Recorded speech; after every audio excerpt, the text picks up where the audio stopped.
Social del Colegio de Ingenieros de Venezuela presenta. A partir de este momento, todas las voces se unen en una sola señal. RCR presenta Conexión 750 con María Alejandra Trujillo.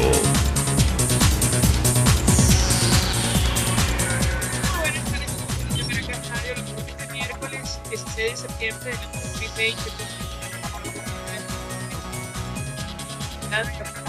Compartir y analizar como la tarde de hoy y cultural de Tortuga. Venezuela denunció la misión de determinación de hechos de la ONU tras señalar a Nicolás Maduro y varios de sus ministros como responsables de posibles delitos de lesa humanidad en nuestro país. El presidente Maduro, dice la ONU, y los ministros de Interior y Defensa ordenaron o contribuyeron a la comisión de los crímenes documentados, dice el informe de expertos independientes de Naciones Unidas que ha trascendido el día de hoy. Hablaremos al respecto ampliamente durante el programa. La misión recomendó a los estados considerar la posibilidad de iniciar acciones legales contra los individuos responsables de las violaciones y crímenes identificados en el informe de conformidad con su legislación interna pertinente, y pidió a la Fiscalía de la Corte Penal Internacional tener en cuenta la necesidad de que se haga justicia oportunamente a las víctimas de los crímenes investigados por la ONU y a los que están bajo su consideración. El secretario general de Naciones Unidas, Antonio Guterres, pidió a Venezuela que se tome en serio el informe. Entre tanto, el canciller de Nicolás Maduro, Jorge Arraza, se limitó a retuitear el rechazo al trabajo de esta misión expresado, pero en 2019. Se quedaron sin argumentos y sin palabras, esto lo decimos nosotros. Las denuncias son demasiado contundentes. Un dato: el presidente de Estados Unidos, Donald Trump, incluyó a Venezuela en la lista de países de mayor producción y tránsito de drogas en el mundo. Esto es Conexión 750, comenzamos. ¿Qué está pasando en este país? Continuamos, amigos, en Conexión 750 y saludamos vía telefónica a nuestro primer invitado, el embajador Diego Arria. Fue embajador de Venezuela ante Naciones Unidas. Embajador, como siempre, gracias por atendernos. Buenas tardes. No, gracias a ti por tenerme en Radio Caracas. Embajador, mucho interés de conocer su opinión, análisis acerca de lo que ha ocurrido el día de hoy. Este demoledor informe de la misión de determinación de hechos de Naciones Unidas que estuvo en nuestro país. Ellos aseguran que había luz verde para eliminar personas en Venezuela, un comportamiento cultural de tortura, y señalan directamente a Nicolás Maduro, a sus ministros de Interior y de Defensa como responsables de esta situación. ¿Qué puede decirnos? Yo, en mi experiencia en las Naciones Unidas, nunca he visto un documento similar. Solo me recuerda el informe que hicimos en el Consejo de Seguridad en el año 93 cuando visitamos la antigua Yugoslavia. Yo presidía la misión e hicimos una narración de los hechos abominables, criminales, violaciones, etcétera, que me recuerda muchísimo a este. Hoy en día ese informe de la misión de investigación enviada por el Consejo de Derechos Humanos llega a algo que anteriormente no se había precisado, que es las responsabilidades individuales, personales de Maduro, de Padrino, de Cabello y de Reverol. Eso es realmente una acusación extraordinariamente importante. Cuando uno ve que tenían hasta un operativo, el famoso 080, la luz verde para cometer lo que se llama los asesinatos extrajudiciales, que son simplemente asesinatos de personas inocentes, sumado al conjunto de violaciones a los derechos humanos, desapariciones forzadas, tortura, hace este informe algo que debería despertar el espíritu de aquellos países que aún no han dejado de desconocer a la narcotiranía que gobierna Venezuela, para que tomen nota de eso. Embajador, en el punto 2103 dice la misión que tiene motivos razonables para creer que tanto el presidente, es decir, ellos se refieren a Nicolás Maduro, como los ministros de Interior y de Defensa, ordenaron o contribuyeron a la comisión de los crímenes documentados en el presente informe, y teniendo la autoridad efectiva para hacerlo, no adoptaron medidas de prevención y represión.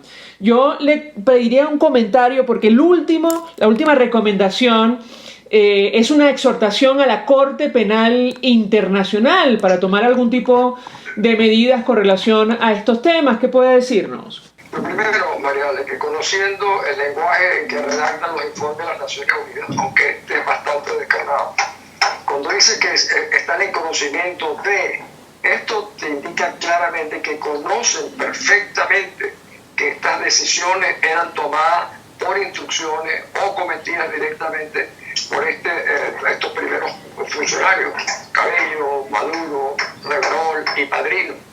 Y llega algo más, esta recomendación de que un grupo de países, individual o colectivamente, se dirijan a la Corte Penal Internacional, le agrega una dimensión de gravedad a este informe, que por cierto es un contraste terrible con lo que la Unión Europea está comenzando a meditar si envía a Venezuela una misión exploratoria a conocer las condiciones electorales. Por Dios, tendría que pensar que más importante que las condiciones electorales, que son inexistentes, es las condiciones en las cuales un país está siendo informado por una comisión internacional independiente del Consejo de los Derechos Humanos de las Naciones Unidas como un verdadero Estado criminal. Justamente en las recomendaciones del número 63, embajador, la misión le pide a los estados considerar la posibilidad de iniciar acciones legales contra los individuos responsables de las violaciones y los crímenes identificados en el presente informe de conformidad con su legislación interna pertinente. ¿Qué interpretar de una recomendación de esta naturaleza? Bueno, justamente yo creo que eso le da otra dimensión técnica al informe, que esto es que los países apliquen la jurisdicción universal y que en cada territorio donde encuentren a alguna de estas personas lo denuncien e incluso lo aprecien. Y yo creo que esto es una dimensión muy trascendente y que para mí sobrepasa casi todos los informes que yo haya visto en las Naciones Unidas. Ahora será importante conocer cuál es la reacción de la señora Bachelet, porque este es un informe independiente que no dependía de ella si se formulaba o no se formulaba. Esta es una misión que se acordó de que está el príncipe C desde junio del año 2018. Y eso, por supuesto, generará una discusión dentro del Consejo de los Derechos Humanos de las Naciones Unidas de una manera increíble. Hoy en día está la narcotiranía representada. Embajador, el último punto, y quiero hacer referencia a ello porque da la impresión que exhortan a que finalmente se pase a un siguiente eslabón, digamos, a un siguiente nivel en la investigación sobre Venezuela. Le piden a la Fiscalía de la Corte Penal tenga en cuenta la necesidad de que se haga justicia oportunamente a las víctimas de los crímenes investigados por la misión y a los que están bajo su consideración. ¿Qué opina usted sobre este punto en específico? Bueno, lo que pasa es que es la manera de culminar el proceso, no es solamente castigar, sino también de una manera beneficiar a aquellas personas que han sido víctimas de esto. Se considera generalmente así fue en el caso de Yugoslavia, donde el caso incluso llegó a la Corte Internacional de Justicia porque no existía la Corte Penal Internacional. Pero ese llamado más global, en el fondo, está dirigido a las propias Fuerzas Armadas venezolanas y al pueblo venezolano de una manera muy particular. Dicen, amigos, nosotros, observadores externos, le estamos diciendo que ustedes viven una tragedia de unas dimensiones extraordinarias y están presididos todos los crímenes, ataques, nada menos que por su presidente usurpador, por su ministro de Defensa, su ministro del Interior y el señor Chapo Cabello. Esto es realmente un llamado a que haya una acción, una reacción del pueblo venezolano y muy en especial de las propias Fuerzas Armadas que han quedado definitivamente empantanadas con este informe. Me llama la atención, embajador, de este amplio documento, la referencia que hacen al nexo entre la corrupción y las graves violaciones de derechos humanos en Venezuela. Ellos ofrecen un inventario de las investigaciones en jurisdicción internacional y dicen que los beneficios económicos derivados de la captura de las instituciones constituyen un fuerte incentivo para que los agentes gubernamentales mantengan el poder y garanticen la impunidad. No sé si esto es un llamado también a la comunidad internacional a actuar en esa dirección. ¿Qué opina usted? Definitivamente, yo creo que eso también es un gran acierto, porque este ha sido el gran estímulo para la preservación del poder de este grupo de criminales que hoy tienen secuestrado el país. Y al mismo tiempo, te repito, yo creo que un grupo de países tiene que comenzar a pensar en sus propias legislaciones internas cómo actuar contra un régimen de estas características. Cuando ven gente, en el caso de España, por ejemplo, donde se han reunido grandes capitales extraídos del patrimonio nacional y están perfectamente cuidados en España o en la República Dominicana o en Panamá y en otros lugares. Esto yo creo que es un llamado fuerte y que ojalá tenga algunos correctivos. Ahora, es interesante, embajador, porque lo hemos hablado con especialistas desde hace muchísimo tiempo. Según el Estatuto de Roma y luego de esta exhortación que hace la Misión de Naciones Unidas, el cargo que ocupan ahora mismo Nicolás Maduro y su equipo no les dan ningún tipo de inmunidad para enfrentar a la justicia en caso de que se abra un proceso oficialmente ante la Corte Penal Internacional. Quisiera su comentario. No le da ninguno. Incluso tampoco se los daría aunque hubiesen sido elegidos legítima y democráticamente. Peor aún, siendo el caso que son usurpadores. No hay nada que los proteja, porque aquí lo que hay son acciones individuales. La Corte Penal no actúa contra gobiernos, actúa contra personas. Y en este caso está abriendo el camino señalando nada menos que a tres o cuatro de los principales jerarcas del régimen, de los cuales los pone a la luz pública y a la luz de las autoridades penales internacionales como los principales responsables de esta tragedia venezolana. Ahora, embajador, como usted mencionaba, el informe es una radiografía del horror que se vive en nuestro país en materia de derechos humanos. Yo le preguntaría, porque existe como una especie de timing internacional, llama la atención que salga publicado este informe justo cuando se va a iniciar la Asamblea General de Naciones Unidas, y en momentos en que se está discutiendo eso de enviar o no misión internacional para unos comicios que está organizando el propio Nicolás Maduro. Le pediría un comentario al respecto. Yo creo que viene muy oportuno, porque creo que de alguna manera va a tener repercusiones sobre lo que es el llamado a la farsa electoral, que el propio régimen estaba buscando que las Naciones Unidas, por ejemplo, el secretario general, de alguna manera haga acompañar, lo que llaman acompañar al proceso electoral. Yo creo que con esto será absolutamente imposible. Y al mismo tiempo a la propia Comunidad Europea, que como te decía al principio, dice que pensaba enviar una misión de investigación electoral a Venezuela, creo que ya evidentemente estaría en muy pobres condiciones de atreverse a hacerlo.